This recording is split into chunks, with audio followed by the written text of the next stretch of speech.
we were talking about kind of the basis of algebra is that we have a goal of getting our letters on one side and our numbers on the other side of the equation.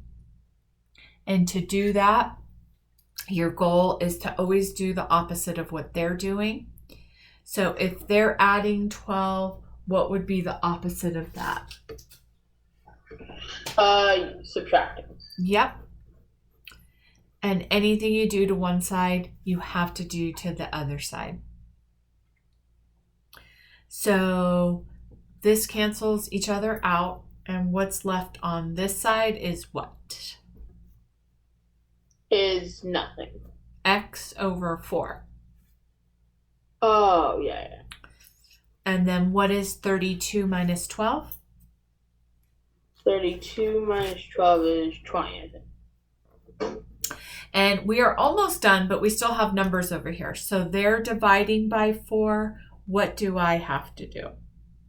Multiply. And then anything I do to one side, I do to the other. This cancels each other out. What's left on this side is an X. And then what is 20 times 4? 20 times 4 would be 80. You got it. Okay. Now, this is when they're dividing and adding, but sometimes they will be adding and multiplying. So when we have something that looks like this, our first step is to bring this over here, and then they're multiplying, so we would divide this out. So if there is nothing in front of this 3, it's like they're adding 3, so we subtract 3. And then anything I do to one side, I do to the other. This cancels each other out. What's left on this side is 3t. And then 17 minus 3 is 14. And then to get the 3 away from the t, they are dividing, they're multiplying, so I divide. Anything I do to one side, I do to the other. This cancels out. What's left on this side is t, and what's left on this side is 14/3. Some people are like, wait, what? But that is an answer. 14/3 is a perfectly fine answer. Does not always turn out to be a whole number. So that is the answer. Okay. All right, let me see if they've got other types of problems. Okay. They do. All right, when you have a decimal, you probably did this today.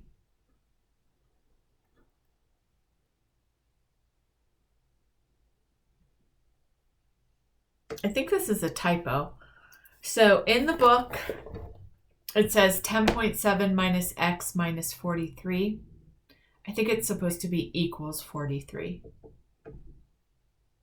Oh, okay. So even if it's not, I'm going to make it into that. They're adding 10.7, so I'm going to subtract 10.7. Anything I do to one side, I do to the other. And then I am going to do 43 minus 10.7. It equals 32.3. And then what's left on this side is minus x. So here's an example. We can never have anything at all attached to our x. We can't have a negative sign. We can't have a number. So we have to bring this over here. And the good news is you just do this. This cancels each other out, and our answer just becomes negative. So basically, you're just moving it over here, and then your number is negative. If you start it with a negative number over here, so suppose we had 10.7 minus x equals negative 43, and then we subtracted 10.7 on both sides. and then we came 53.7, but it was negative. And we had a negative x. We would bring it over here by multiplying it out. And this negative would cancel each other out, and my number would become positive.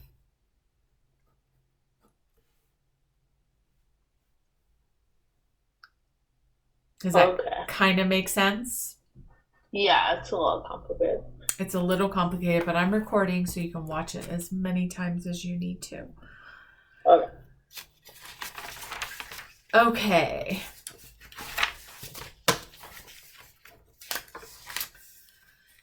Perfect. So it looks like that's pretty much everything you did for part 1. And then part 2 looked like you had decimals involved in it, right? Did you guys do part 2 yet? 2-2? Yeah. We did it today for like 10 minutes, but not much. Okay. So here we have a 4 and we have 6.8 attached to our G. So what do you think the first move that I have to make is? It would probably be to subtract 4 from 6.8 G. To subtract it from here, yeah. Yeah, on both sides. Yep. And then what do I have left on this side? You have 6.8 G. And then what do I have left on this side? You have to do 24.14 minus 4, right? Yep.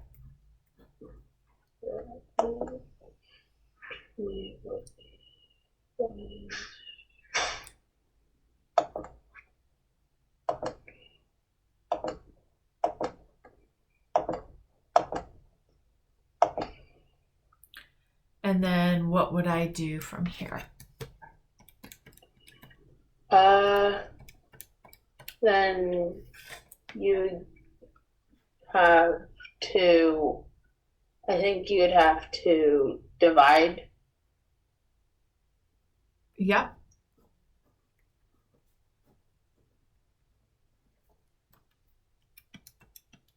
And then what would I get? 6.8 G would cancel out because they're doing about the same thing, and you get a G, and then you'd have to do 20.14 divided by 6.8. Mm-hmm. So this is one way to solve the problem. The other way is to multiply everything to clear the decimals out. Did you guys do it that way, or did you do it the way I just did it? The way we just did it. Okay, good.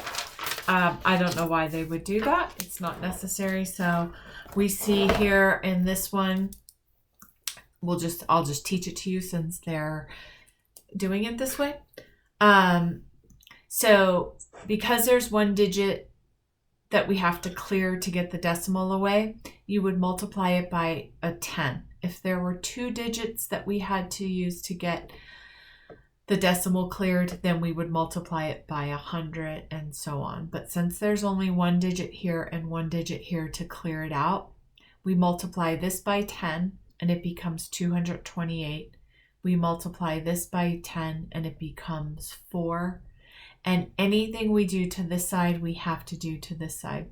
So we would multiply this by 10 as well, and it would become 140.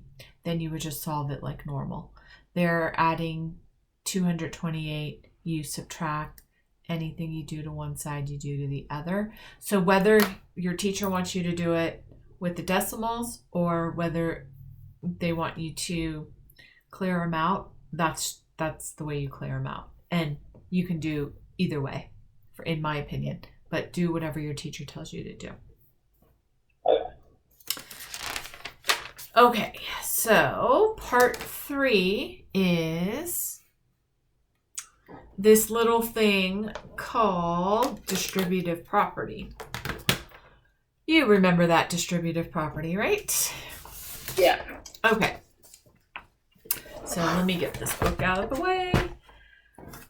All right, so we have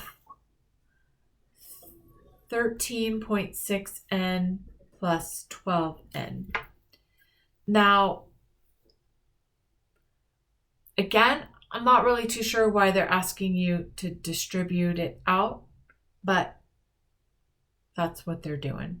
So basically, they're having you put this together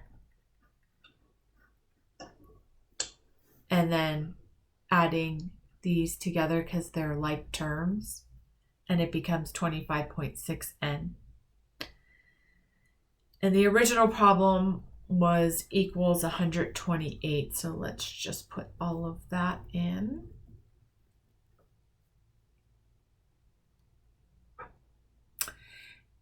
And basically, because this is an n and this is an n, we combine the numbers, and then that's what's attached to our n. And then our goal is to get that number away from the n. So how would I do that? You would have to divide. Yes. And anything I do to one side, I do to the other. N equals, and then I would do 128 divided by 25.6. So do that on your calculator.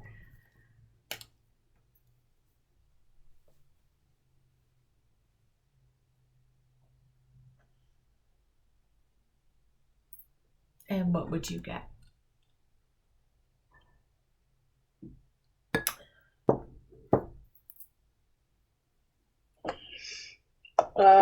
I got 4.88 and a bunch of other numbers.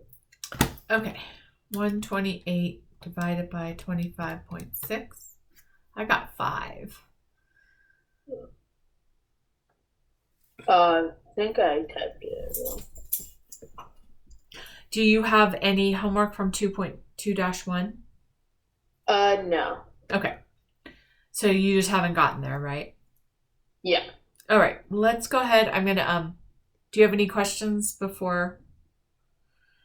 I think I'm good. Okay. Let's do, this last video, part of the video, I'm going to do 2.2, but we'll do a little bit of the problems in 2.1. So we did one type of equation in 2.1. Now, sometimes in 2.2 or 2-2, you will have something that looks like this.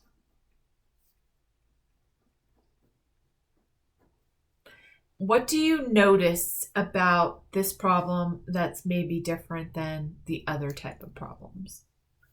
It like has the like normal equation, and then it equals, and then it has another equation, and they're both different letters. Exactly. So I have an x on this side and I have an x on this side.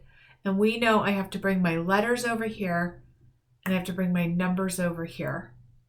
So before, we would only have something that looked like this. 2x plus 6 equals 30. And we'd have to bring this over. So here's what we're going to do.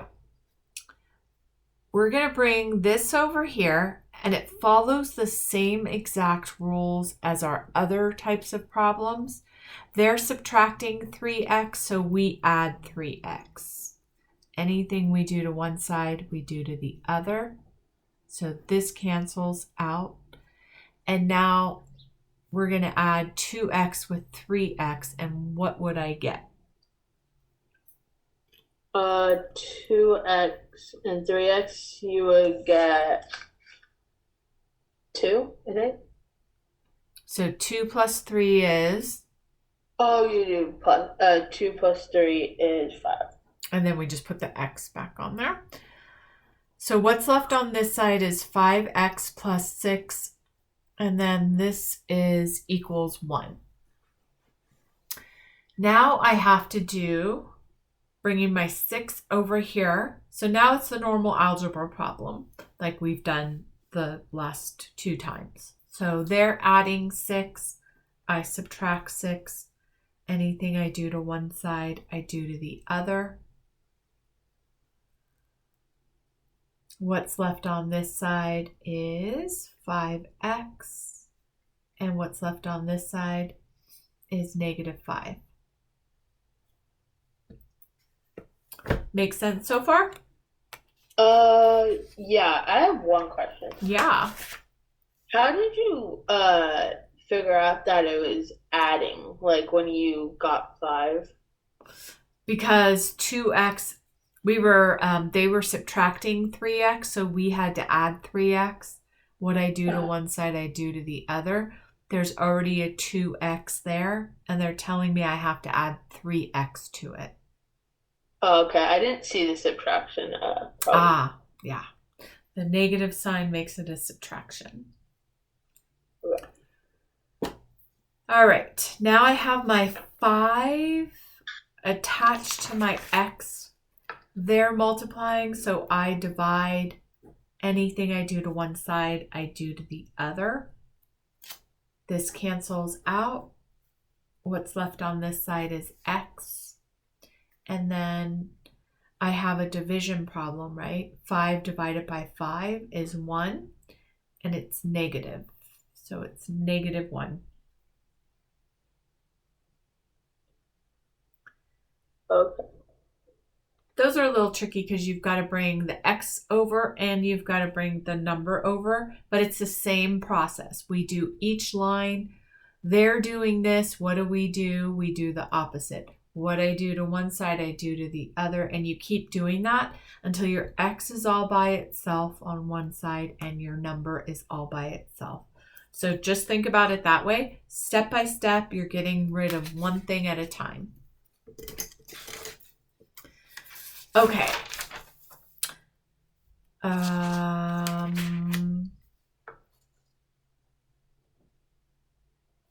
Here is one.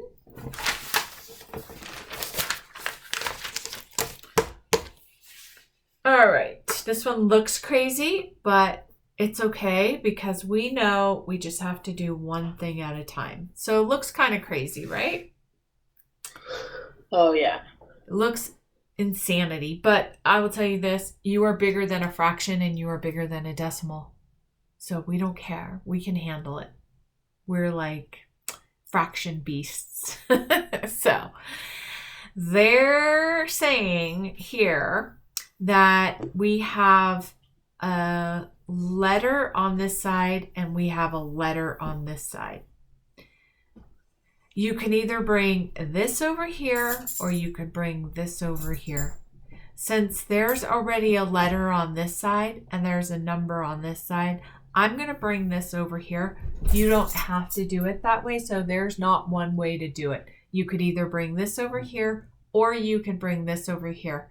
My preference is just to bring this over here. So that's what I'm going to do. I'm going to add 1/2 c because they're subtracting 1/2 c. Anything I do to one side, I do to the other. This cancels each other out. What's left on this side is -5. And then 1/2 plus 1/2 equals 1/2 c. I know that this one is perfect. It's the only exception to having a number on with the letter. A 1c and a c mean the same exact thing. X and a 1x is the same exact thing. So we are done. We don't need to do anything with this number because it means the same exact thing as c equals -5. It is the only exception. It is the only number that we could have attached to our x or our c is a 1. So we're done with the problem. It was not that hard. It just looked crazy, right? Yeah. But it was perfectly a-okay. There was nothing wrong with it. And would like a 1/1 be fine? Yeah, because that's just a plain old 1. Okay.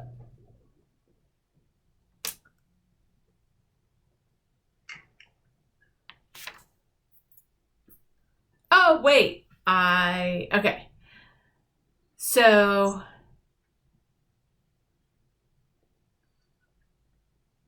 add 1, add 1.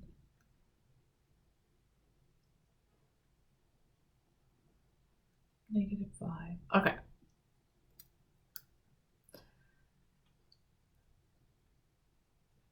Let's see. I think that is pretty much everything that is in 2.2.